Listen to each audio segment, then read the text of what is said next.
C'est quoi la guerre acoustique? C'est dangereux? Ok, j'ai peut-être quelque chose dans la trace. Du 4 temps. Il n'y a pas de sous-marin à 4 pales. Je sais.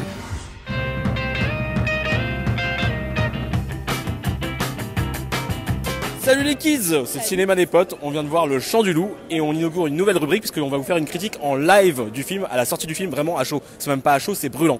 Et voilà, donc je suis avec Atala. Qu'est-ce que tu as pensé du film? Alors, j'ai pas mal aimé le film quand même, c'est un très bon film de genre français, ça fait du bien. C'est vraiment dans la veine de À la poursuite d'Octobre Rouge, pour ceux qui l'ont vu. Et aussi on peut penser à Kursk qui est sorti l'année dernière, qui était vachement bien. Mais j'ai quand même préféré Kursk, parce que là, c'est très bien. C'est ok, c'est un film de sous-marin français, mais il y a des petites choses qui me titillent. Par exemple, bon, on peut pas spoiler évidemment, mais genre les histoires un peu qui sont en parallèle. En fait, dès qu'ils sont dans le sous-marin à parler de choses techniques, c'est génial. Par contre, dès que ça parle d'autre chose, je trouve que ça sonne pas juste. Je trouve que les dialogues sont pas très fluides. Je trouve que les acteurs jouent pas très bien, alors que je sais pas, quand ils sont dans l'action, ils sont très bien. Donc en parlant des acteurs justement, je trouve que François Civil, j'ai un peu de mal avec lui. Il est mignon, hein, mais... François Civil qui interprète le héros. Oui, tout à fait. Il interprète le héros, le jeune qui démarre un peu... Enfin non, il démarre pas trop, mais voilà, il est là, dans le nouveau sous-marin, avec un peu les grosses têtes. Et bah, c'est un peu le cas aussi. On sent que c'est le jeune acteur qui est entouré de grosses têtes, avec Mathieu Kassovitz, Omar Sy, Reda Kateb. Et voilà, on sent qu'il est un peu timide. Et c'est dommage parce que c'est quand même le héros du film, quoi. Voilà. Qu'est-ce que tu as pensé de l'histoire, de manière générale, le scénario, le script, le déroulé? Le scénario est pas mal et c'est très réaliste. Vraiment, il y a plein de choses techniques, on dirait presque un documentaire. Voilà, donc non, l'histoire est très bien, on est très dedans. Jusqu'à la fin, on suit le déroulé et c'est assez flippant. Par contre, c'est vrai que j'ai tendance à être plutôt claustro et j'aime bien ça quand c'est devant un film de sous-marin. Et là, devant ce film-là, je l'ai pas trop ressenti. Je n'étais pas très claustro. Donc c'est dommage, mais c'était quand même pas mal. Il y avait des belles lumières, c'est bien filmé. Le son, on va parler du son. Allez, parlons du son. Le son est top. Vraiment, s'il y a quelque chose qu'il faut féliciter, c'est vraiment ça. Je crois qu'en plus, le sound design est fait par Lucasfilm. Ah ouais. Et, oui, j'ai vu dans le générique. Oh. Comme quoi, il faut regarder les génériques jusqu'au bout. Et oui. Et vraiment, ça se ressent parce que c'est hyper bien. Par contre, petit bémol, c'est la musique. Je trouve que la musique est pas mal, mais elle est un peu là pour combler. Et il y a des moments où vraiment on a envie d'entendre le son, d'entendre la mer, les sous-marins, et il y a la musique qui vient un peu par-dessus. Et t'es là, mais non, dégage, je vais écouter le son moi aussi. Donc voilà, c'est un peu dommage. Et bah du coup, la conclusion est ta note? Alors, je lui mets la note de 6,5 sur 10. Un label DCAD. Oui, j'aurais pu mettre plus, mais pour encourager ce genre de film. Mais quand même, j'ai envie de dire, non, là, il y a des scènes, j'étais un peu mal à l'aise à des moments en disant, c'est quoi ce jeu, c'est quoi ces scènes, c'est quoi ces dialogues, c'est dommage, quoi. Mais bon, quand même, encourageons ça. Bah, merci beaucoup. Je vous en prie. Grandchamp, vous passez commandant de sous-marin nucléaire lanceur d'engins. Vous prenez l'effroyable. Alors, Siana, tu as vu Le Chant du Loup avec nous également? Pas du tout. Il me semble que tu étais dans la pièce avec nous. Alors, déjà, ressenti général, et puis voilà, les différents points, qu'est-ce que tu en as pensé? Alors, moi j'en attendais beaucoup de ce film, parce que j'adore les films de sous-marins, qui est pour moi un genre en soi. Et donc j'en attendais beaucoup, et j'ai pas été déçue. Voilà, donc j'ai plutôt bien aimé, même beaucoup aimé par moments. Je trouve que, alors c'est triste à dire, mais pour un film français, il s'en sort très bien. On y croit, vraiment. Oh, le cinéma français, oh, du calme. Pourquoi à chaque fois on fait des remarques sur le cinéma français? Je sais pas, ça va. Là, qu'est-ce qu'on a encore fait au bon Dieu? Y a pas l'affiche de All Inclusive quelque part aussi. Il y a plein de trucs de qualité en ce moment au cinéma français. Oh, excuse-moi. Non, en plus je suis la première à défendre le cinéma français, il y a un sketch qui le prouve. Non, mais de cette ambition-là, en fait, de cette envergure-là, on n'a pas vraiment l'habitude. Et surtout réussi, on n'a pas trop l'habitude. Et donc voilà, moi c'est le mot d'ailleurs qui me vient, c'est vraiment ambitieux, c'est un film ambitieux et réussi, et ne serait-ce que déjà par les décors. Moi ce que j'avais peur, c'est que ça fasse un peu carton-pâte, et ne serait-ce que même les effets, pas les effets spéciaux, mais les sous-marins dans l'eau et tout, j'avais peur que ce soit un petit peu kitsch, et franchement ça marche vachement bien. Et ça fait pas kitsch du tout, et ils n'ont pas du tout à rougir des films étrangers. Bon, je vais parler de l'histoire vite fait, donc je vais en parler quand même. Pour moi, oui, c'est le point faible, parce que je trouve qu'il y a trop de fioritures tout autour, en fait. Moi, j'aime vraiment tous les passages qui sont dans le sous-marin. et tout ce qui nous amène à rentrer dans le sous-marin. Mais c'est vrai qu'il y a pas mal de choses autour, je vais pas spoiler, parce qu'on spoil pas, mais il y a pas mal de choses autour qui pour moi servent pas à grand chose et c'est juste à faire valoir pour des petites histoires, des petits trucs, des petits moments d'un peu d'émotion qui pour moi fonctionnent pas forcément bien. Voilà. D'accord. Voilà, donc après au niveau de la réalisation justement, moi je vais me concentrer sur les scènes qui m'intéressent, donc les scènes vraiment dans le sous-marin. Ce sont les scènes les plus intéressantes en termes voilà. de réel de toute façon. Bah oui, de toute façon oui. Et je trouve que pour le coup on a des plans des fois qui sont vraiment bien travaillés. C'était très anxiogène, très stressant par moments, surtout vers la fin. J'étais vraiment dedans, c'était vraiment stressant. Je pensais pas être aussi stressée.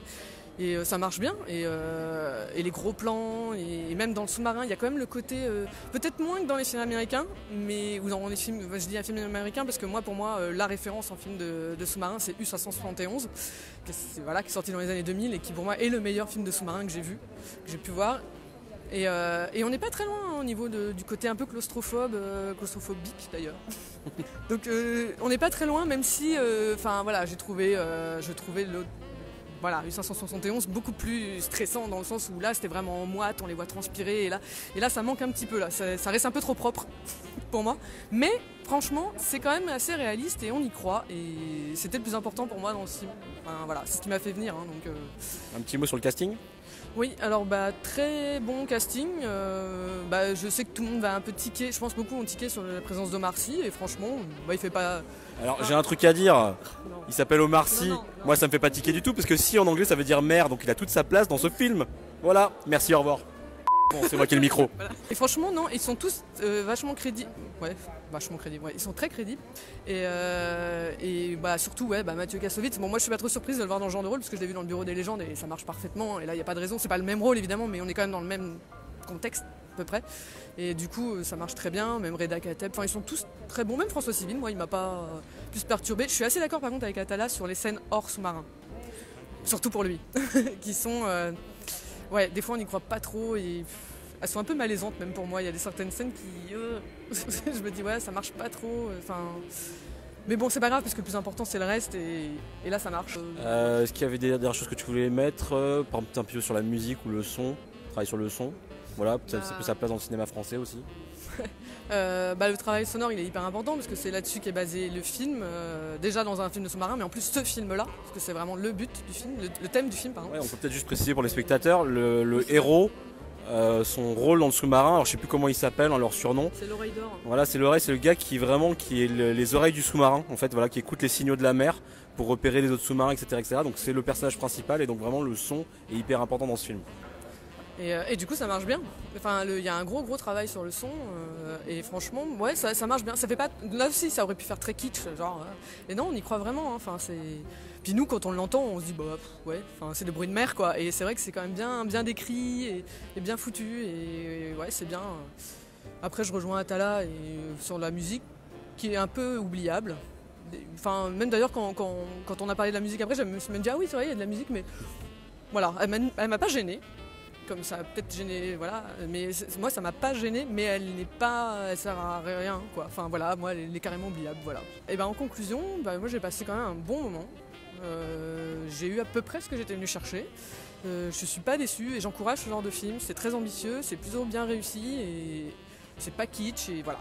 Et donc je vais quand même lui mettre une bonne note. Je vais lui mettre un très bon 7 sur 10.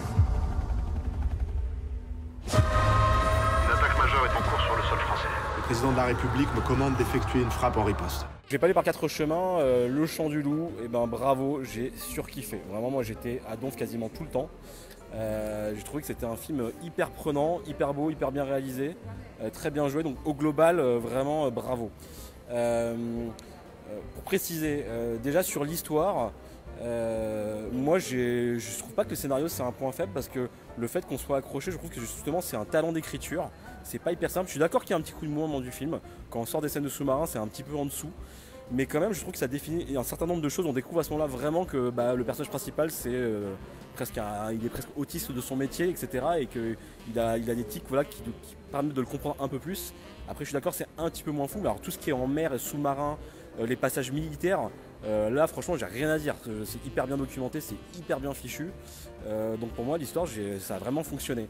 Ensuite la réalisation, là pareil bravo, alors je connaissais pas ce réalisateur, je sais pas ce qu'il a fait d'autre avant, s'il a fait des choses avant, mais c'est un grand bravo parce que effectivement comme tu le disais, il a rendu les scènes anxiogènes, vraiment la sensation de sous-marin anxiogène, ça vient beaucoup du cadre. Au début j'ai eu un peu peur, je me dis c'est quoi tous ces cadres serrés, ça va me saouler, moi j'aime pas trop quand on bénéficie pas du cinémascope. Vous savez, les grands paysages de Sergio Leone et tout machin. Et soit je trouve que c'est un gâchis, je me dis mais tiens, je vais pas au cinéma pour voir un écran de Game Boy, sauf quand ça sert le propos du film, et là c'est le cas, parce qu'on est quand même dans un endroit très claustrophobique. et du coup la caméra le fait ressentir, mais de manière presque viscérale, voilà. Et du coup, ouais, la réalisation, bravo. Et puis alors là, franchement, un truc qu'il faut le dire, c'est que moi ça faisait longtemps, j'avais pas vu un film français avec ces couilles-là, quoi, excusez-moi du terme, mais vraiment avec vraiment les mecs ils ont mis les couilles sur la table, ils ont fait ok, on fait un film avec des moyens et on y va franco. On met des moyens dans les effets spéciaux, on met des moyens dans le réalisme, etc., dans les costumes, dans les décors, etc. Il n'y a rien qui fait cheap dans le film. Et ça c'est vraiment chouette parce que très souvent il y a des films avec des bonnes idées. L'an dernier je sais plus si c'était avec toi que je l'avais vu, mais dans la brume. Oui. C'était un film avec des bonnes idées françaises, mais il y avait des bonnes idées et tout, mais tu sentais le côté cheap, quoi. Ils n'étaient pas allés jusqu'au bout. Là tu sens que les mecs sont allés jusqu'au bout. Voilà. Et ça c'est vraiment chouette. Très bon exemple. Voilà. Sinon le cast, moi je l'ai trouvé vraiment bon. J'avais un peu peur au début, Omar Sy, Kassovitz, j'avais peur qu'ils n'étaient pas vraiment bien castés pour le rôle.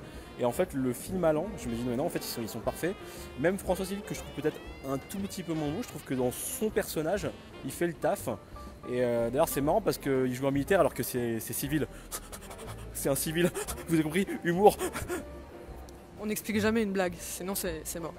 Ok, voilà, et sinon je vous rejoins pas mal sur le design sonore, effectivement, je pense que là le sound design, ceux qui ont fait les bruitages, etc., et tout l'habillage sonore, ils méritent un César, c'est vraiment génial ce qu'ils ont fait. Il y a un petit dernier truc, c'est que le parti pris est vraiment très réaliste, au sens c'est réaliste que les mecs sortent des termes techniques, etc., on sent que c'est hyper bien documenté, donc c'est vraiment une fiction, mais avec une approche presque documentaire du sujet.